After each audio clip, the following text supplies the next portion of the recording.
Beneficent, the Merciful, may his peace and blessings be upon our Holy Prophet Muhammad and upon his pure family as well. Brothers and sisters, respected viewers, welcome to the first episode of Conversations, the TV show that deals with the real-life struggles and issues of converts to Islam here and around the world. With me is Shaykh Yahya Seymour, my co-host, and I am Daniel Pizer. This evening we'll be dealing with the theme of culturalism and some of the ways in which converts are not necessarily well understood within the indigenous Muslim communities in the West, into which we try to integrate. And with that, I'll turn it over to Yahya. Inshallah. In the name of God, the most beneficent, the most merciful, may his peace and blessings be upon Muhammad sallallahu alayhi wa alih and upon his holy family. May peace and blessings be upon them all. As Shaikh Daniel kindly introduced, this topic and this whole program may seem like a new theme to many of the viewers out there. It seems to be a topic which, unfortunately, is not given the coverage which it deserves in the media outlets of either our religious channels or in our communities themselves. For indeed, many times when we wish to discuss converts, we choose to discuss converts from the angle of, well, why did they convert? Whilst this show is indeed interested in the numerous factors which lead to people's conversions, this show, just so that viewers are aware, is more focused upon the concept of what issues the converts might face when they convert, post-conversion, after their conversion, that is to say. And more importantly, I wish to make very clear that whilst we are both converts to Shiism, and there's a reason I'm not using the word revert, which we will come to very, very soon, inshallah ta'ala. Whilst we are both converts to Shiism, we must also admit that we come from certain backgrounds. We're both white male converts, and therefore we don't claim to speak on behalf of all converts. We cannot claim that we are able to experience and understand the problems that numerous converts go through, be it due to differences in their gender or differences in their cultural backgrounds. But we do wish to engage with certain topics and themes which affect all converts at large. And in today's show, as my co-host Shaikh Daniel Pizer introduced, we will be looking at the issue of culturalism. Culturalism is indeed an issue which I believe is one of the more important issues we need to look at, because unfortunately, from my own experiences and from the experiences that I've heard personally in conversations with Shaikh Daniel, who I know because he studies with me in the Hausa, so we know each other fairly well. Yeah. We've both experienced issues pertaining to the issue of culturalism. In fact, there's not a convert that I've spoken to who does not seem to have encountered issues with culturalism, unless there's someone that's newly converted and therefore hasn't been around the community or has yet to move towards an area in which a community happens to be based. How would we define culturalism? When I say culturalism here, I wish to define it not as in the sense that we are against culture or we are opposed to culture. Indeed, cultures have amazing things. They have pros and they have cons. And none of us would doubt that certain cultures bring out the best of Islam within their very own culture. Yet we're describing culturalism here as a phenomenon, that is to say, that you and I do not share in purely on the basis that we're not born into it, namely an accidental factor which is the predominant traits or characteristics or way of life shared by a particular ethnic group who happen to be mainstream or majority Shi'i. And when I say that, I could even put a caveat and say they don't necessarily need to be a majority Shi'i population. So for example, even Pakistani culture. Sure. Yeah. I'm not sure if you have any qualms with that definition. No, that seems fair to me. I guess the reason that I was asking is because within academia, for instance, or in different fields of study, culturalism may have different possible connotations or definitions. Do you mean in the sense that if you or I, for instance, were to enter a center, an Islamic center in the West, that within most of these centers, although there's obviously exceptions, that there is oftentimes one prevailing culture. Or a numerous or numerous, perhaps even 2 to 3 predominant cultures who each have their own large population, large enough to command and dictate, that they have their own lecture series.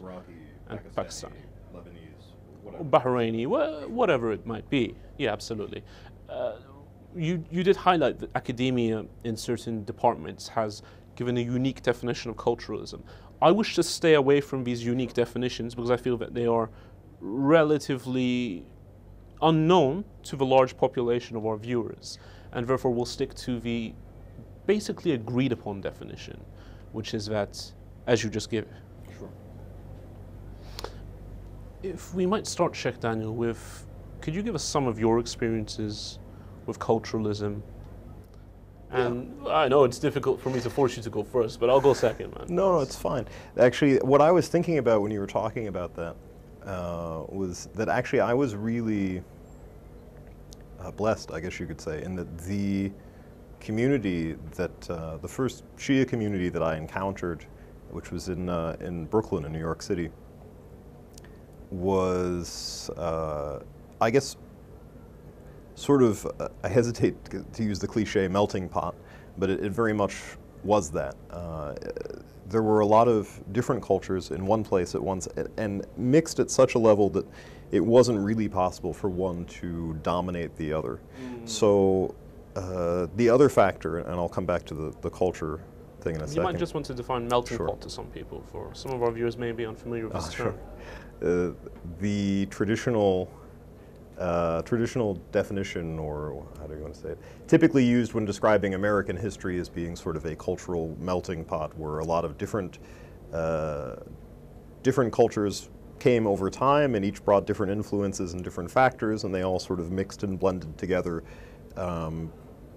weaving sort of a fairly unique tapestry and producing a lot of modern American culture. But I think the other factor that played a big role that was fairly unique at the center that I went to, and hope inshallah I'll visit this summer as well, is that a substantial number of the people there are also converts.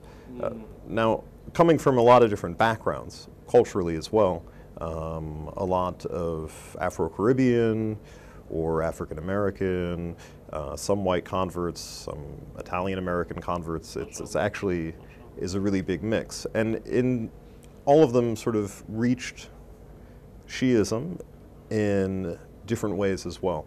A substantial number, because it's in New York City, entered not just through becoming Sunni first, but also from being in the Nation of Islam, for instance. Wow, yeah, I think that's one of the unique aspects of America, which some of the brothers and sisters who are viewing from Europe might not be familiar with, in the sense that Americans have a much more diverse history and would have entered into Islam. Certainly in some respects, yeah.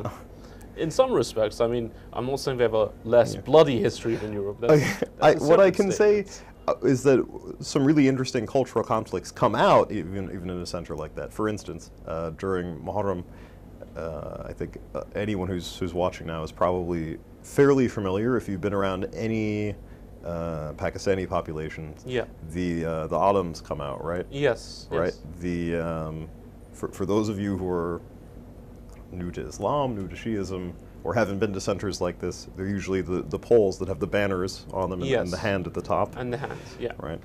And a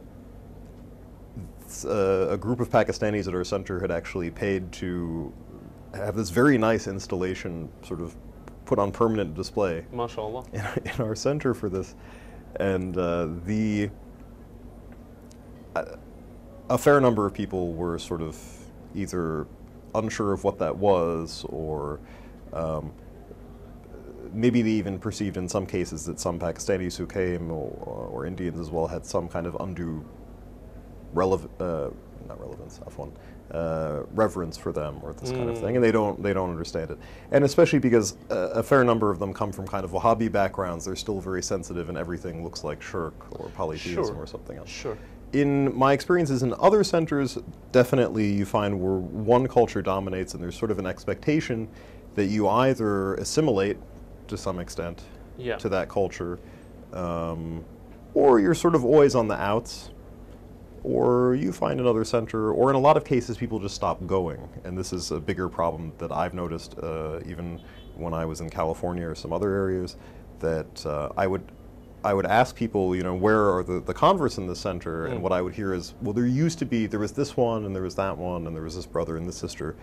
And I would say, well, where are they? What happened? And the response that I got a fair number of times was, well, they just stopped going, actually, a couple of years ago. I don't really know what happened to them. That is a very unfortunate phenomenon.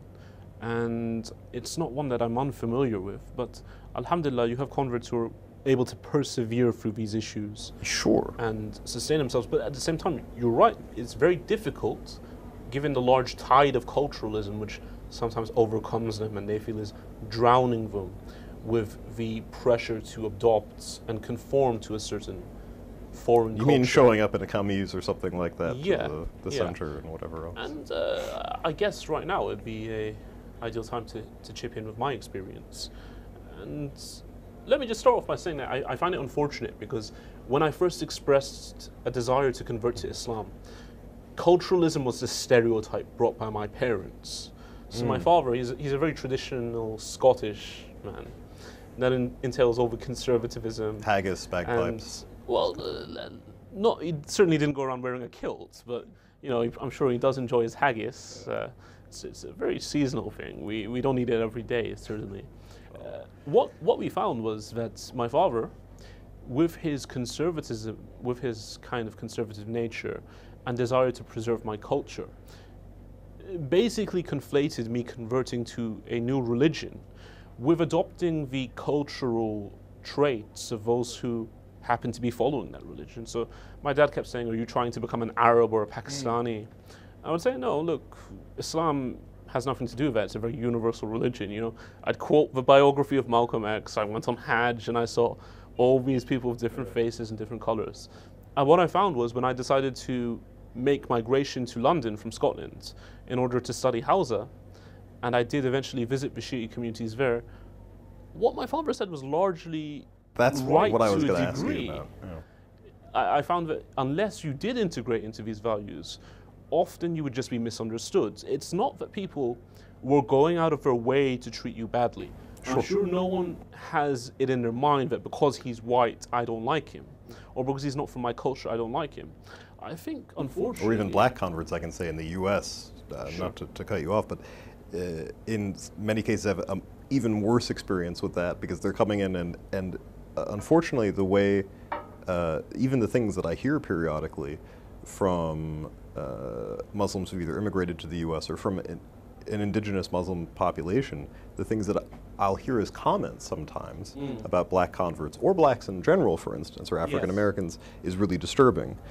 Absolutely. Unfortunately, I find that many of the Shi'i kind of communities have brought a degree of those stereotypes from their parents' home countries. So, for example, I have tended to hear a lot more comments about blacks when it comes to negative racist stereotypes from the Shiite community than I have about any other race. That being said, it's a good thing that they're not white females, because the comments I've heard made about white females from some of these communities is also equally as vulgar and vile, to use the two V's, I guess we could say. Yeah.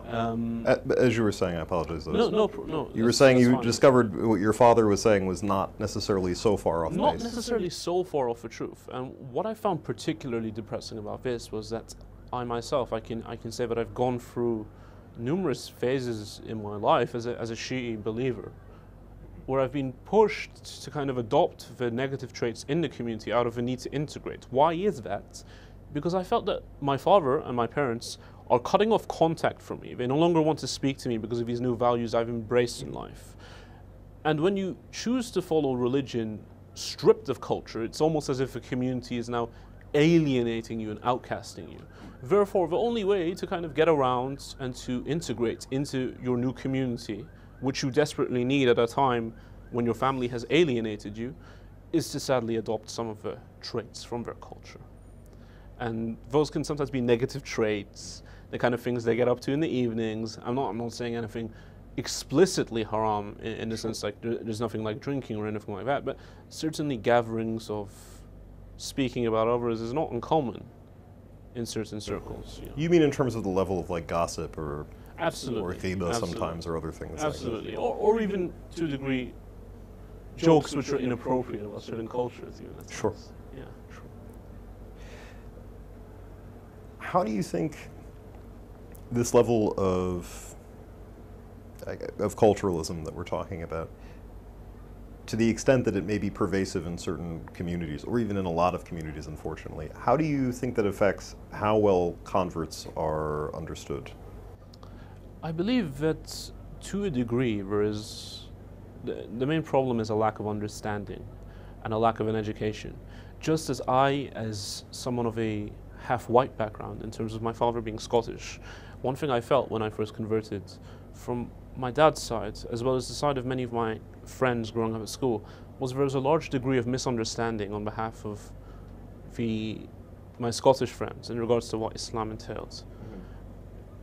And in regards to immigrants and people of foreign cultures, I think largely, unfortunately, there's a degree of Occidentalism from that is the You may want to define that for our viewing audience.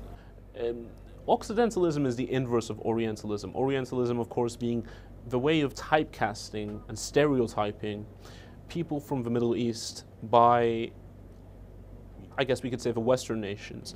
Occidentalism would be the inverse of that. That is to say, the judging of people from the West by people of foreign cultures. Now, it's not to say they haven't lived in the West. Absolutely, they have. But due to the fact that perhaps they don't necessarily have friends who are from certain backgrounds, and even if they do, it's a very superficial type relationship. There are certain stereotypes which are made. One particular stereotype, I think, which is often made is by people living in the West. And when I say that, I mean people who were born in the West, people of our age groups who happen to be second generation immigrants in the sense that their parents migrated. They might often think to themselves that, you know, if you're a Westerner, then you come from a very kind of sinful background, you used to do many different things, not taking into account that there's certain religious families in the indigenous Western populations whose children don't engage in such or even practices. Ones that may not be particularly religious that don't engage in those practices. This is the other thing. You have those who are like, oh yeah, of course, you must have been Christian, when in reality many of the reverts I know are closer to atheism due to the absolute lack of religion that exists in the West. And so sometimes I think there's a real problem in terms of you need to understand who you're engaging with.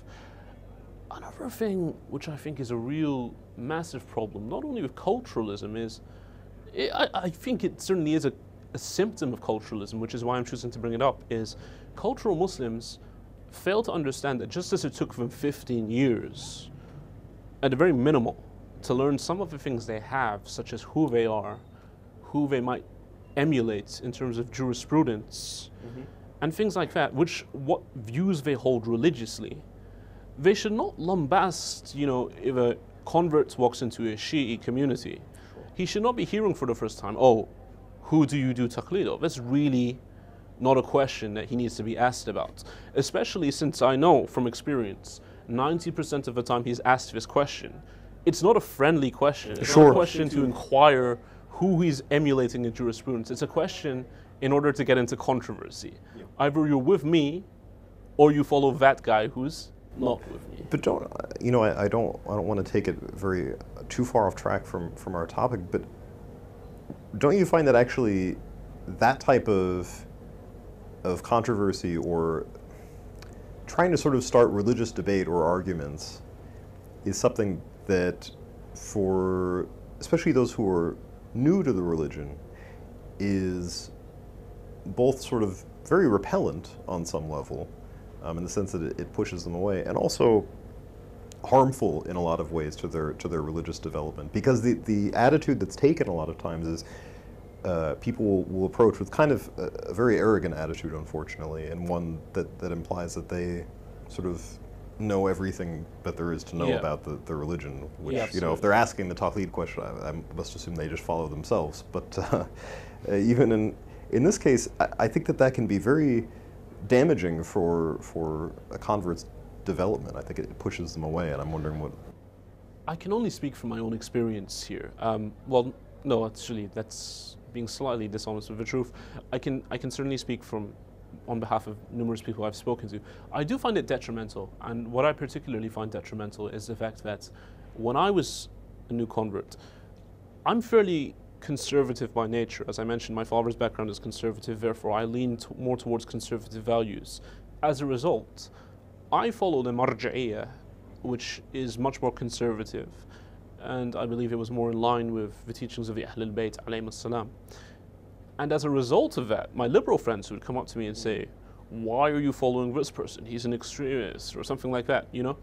I, as a result of this, became naturally more extreme and naturally driven to kind of get involved in these debates myself, which I believe was a lot more spiritually detrimental for me as a convert, certainly in my early years. Okay. We're going to take a short break right now, and we'll be right back.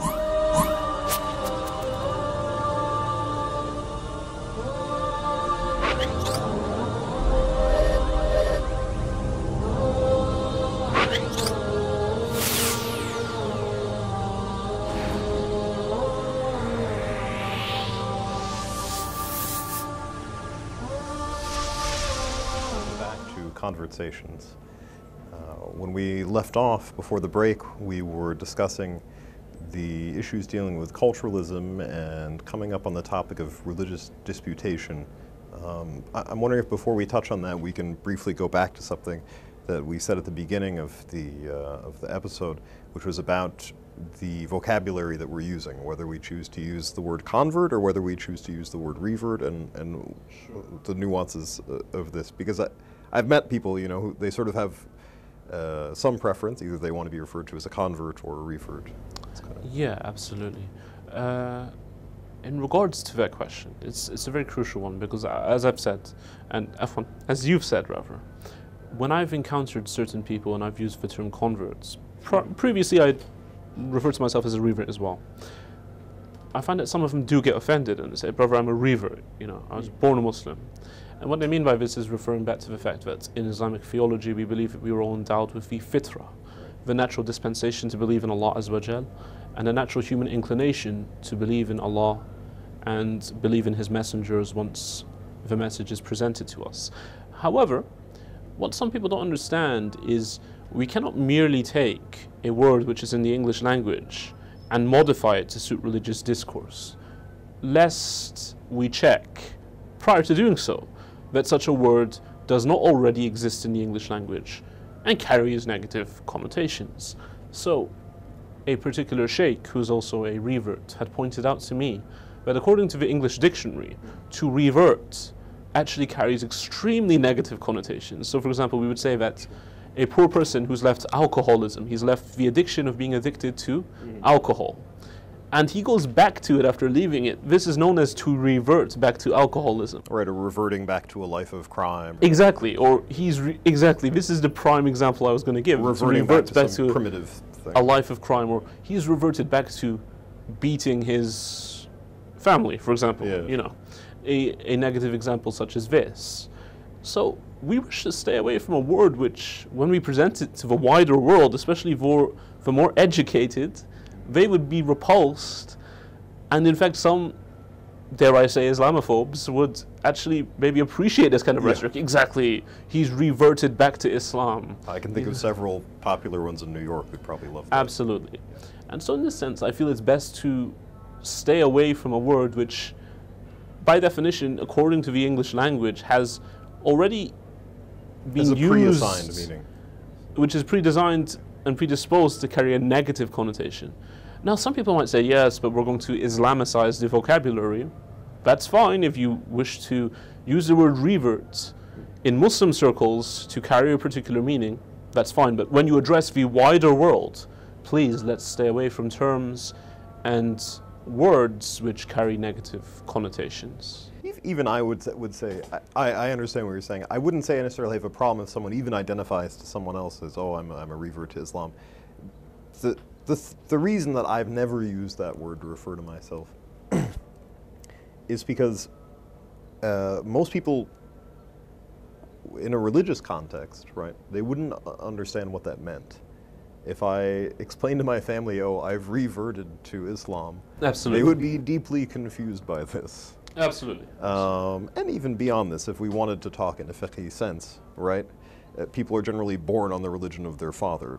Yes. Yes. So it's not to disparage anyone in the sense that wants to use the term revert. But again, this is why on this particular program that we've chosen not to use them. And I believe you were telling me, Sheikhna, in a previous conversation we had that in the Americas, this particular term revert might be a bit more popular than it is in Europe, because certain ethnic groups would argue that their ancestors were originally Muslim, forced out of that into Yes, I did Christianity. mention that. Yeah. Fair enough, yeah. In some contexts, we could actually say that it's a more technically correct term if we take away any of the negative connotations or aspects of the definition of the word. Sure. In some cases, for instance, that a large number of the African American brothers and sisters in North America and South America as well,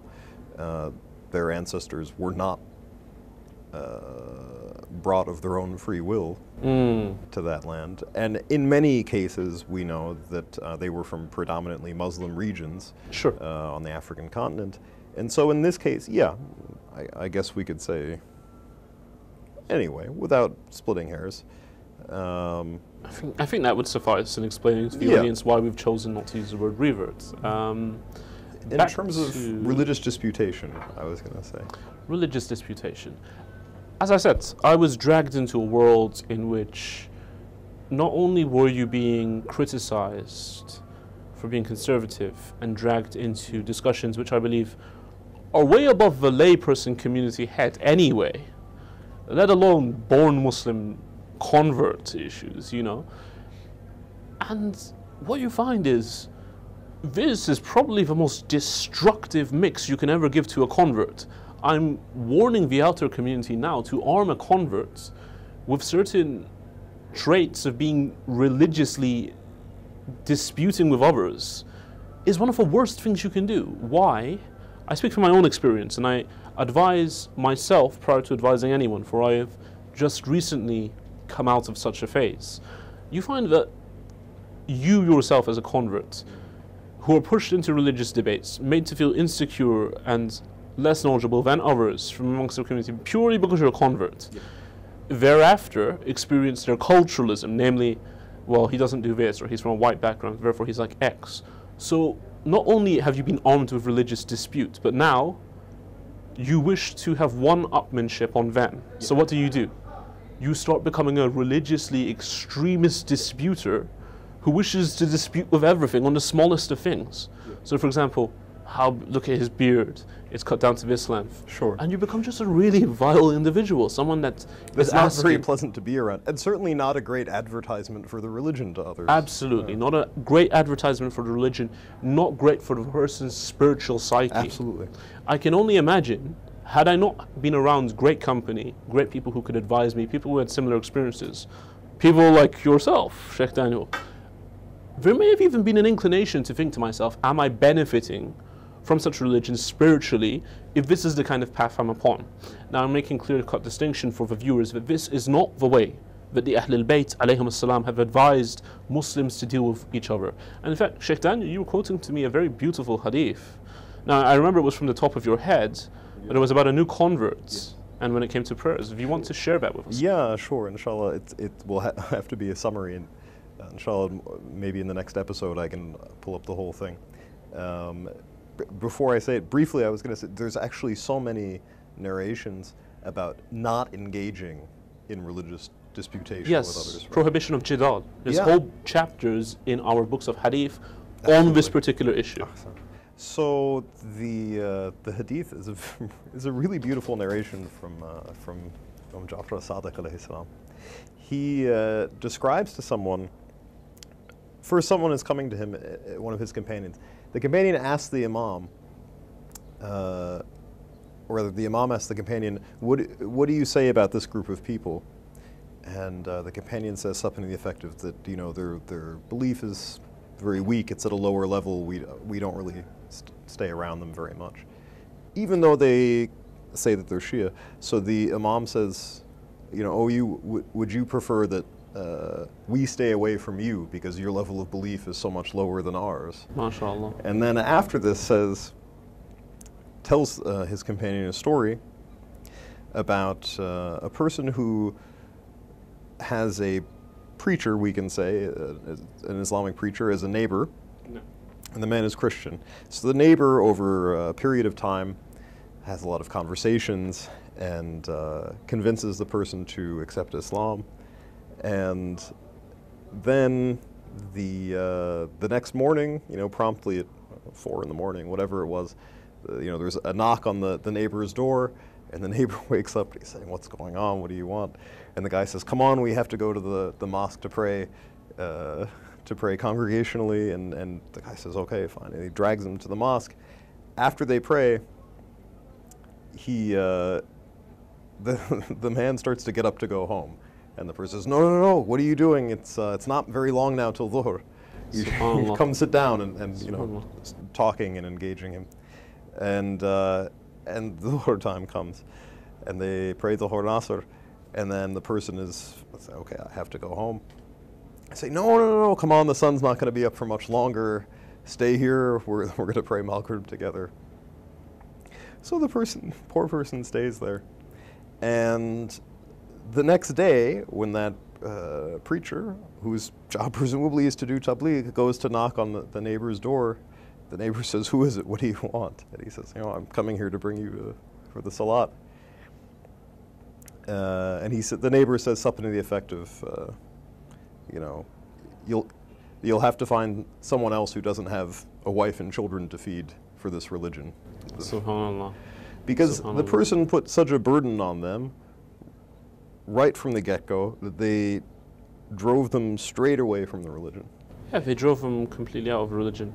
And we see the same trend among, frequently, I think both of us can say from personal experience with people we've met even, that we see this in a lot of Salafi groups also, Yes. with Salafis, Wahhabis, this kind of thing.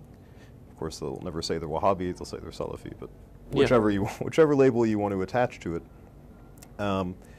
Frequently the same attitude of needing to be sort of not just 100%, but, you know, 1,000%. Yeah, exactly. Yeah, it's interesting you bring it People up. burn out. Well, this is a massive issue I wanted to speak about, which is the phenomenon of burnouts. Normally we hear it in the context of Salafi burnout, that is to say Wahhabi burnouts. People who join this vile, you know, distortion of Islam known as Wahhabism, and when they see it so extreme, they need to leave it because they're driven to extremes. We find that certain Shias are similar. When I joined the Hawza in London, I can certainly talk about my experiences there. Some of the brothers, they were very well-meaning. Now we're talking about the Hawza here too. This is not just like an Islamic center. Exactly. It's some of the Hawza in London, albeit. So it's not the Hawza of. Sure. But we can go into those topics at another date. Yeah, absolutely. In the Hawza of London, I can certainly remember that some of the brothers who were, in Arabic we would say, they're tayyib al-qalb. They are very pure-hearted. They had the best of intentions for me, but one thing that they decided to go out of their way to do was diligently watch me when I was doing my prayer. Now, you can imagine how frustrating this is. So, the smallest pronunciation problem, so for example, I would say sirat instead of sirat. Yeah. You know, I would say sin instead of swad. And they would say, "Brother, look, you've got to repeat that." To a degree that until maybe about a year and a half ago, I'm not even going to lie. Even at home, I don't like to pray in front of my wife because it's gotten to such a degree that I'm afraid that people are going to be like, "Oh, just stop, you got that wrong, stop. You've moved your arm by accident, stop, you've made this mistake." Yeah, sure. And often you feel that they're observing things which, you know, which they wouldn't observe with someone else. They wouldn't observe with someone else, number one. Number two, they're not even an issue, some of the things. So, you know, one of my habits has been to study the Quran. Yes. And according to some of the numerous different recitations, and in fiqh, we have the permissibility to be able to recite the Quran according to one of the numerous recitations that are mainstream. One of the recitations I particularly like to recite from is Hamza, which is different from Hafs. Yeah.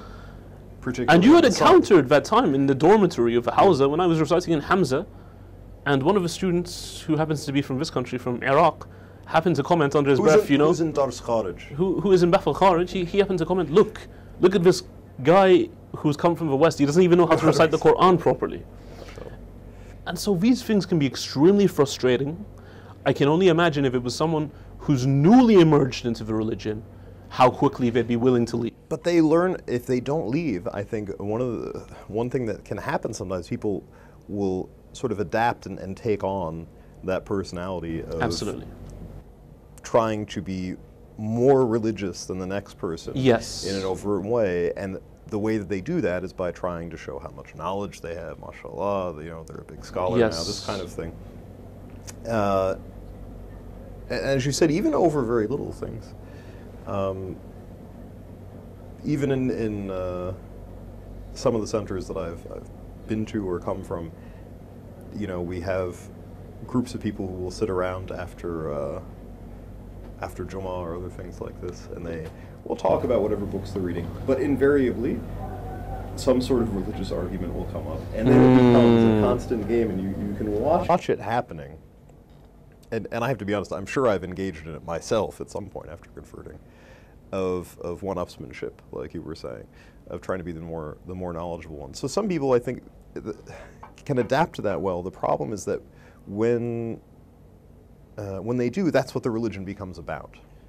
Exactly. It becomes a religion of scholasticism, sophistry, trying to show off who's more knowledgeable.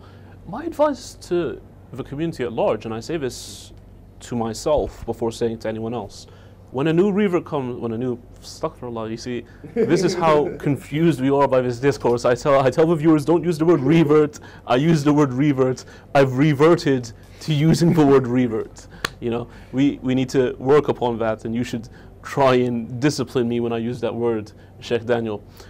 One thing I find is that my advice to the communities at large would be that whenever a new convert comes into the community, or a potential convert even, but I'm talking about a new convert who has submitted to the religion, who said the shahada and has embraced the walaya bi Ahlul Bayt alayhim as-salam, you should, if you wish to advise him in things like his prayer, you should take him aside and say to him, brother, do you know how to pray properly? Are you comfortable? Would you like me to show you how I pray? You should not say to him, let me watch you pray so I can criticize your faults. Or even come up to them in a specific way and say, even the way that someone may ask a question, yeah, it may be a fine question. The issue is the way that they're asking it. You know, do you know how to pray? You know, this kind of thing. It's a challenge. Yeah. It's like, do you know the secret Muslim handshake? And there's one particular ethnicity which I'm not gonna name and shame, because it's again one of the traits they have, which I'm sure that they have the nicest of intentions when they do it. There's a nasty problem in one particular ethnic community. When you enter their communities, if you're white or if you're black, you might often encounter this question: Muslim?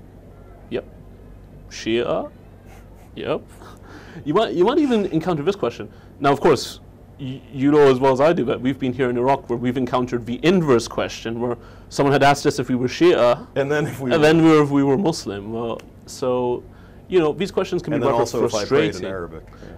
Also, if you had prayed in Arabic, which was a rather frustrating question, but there's just an etiquette to go around dealing with these things.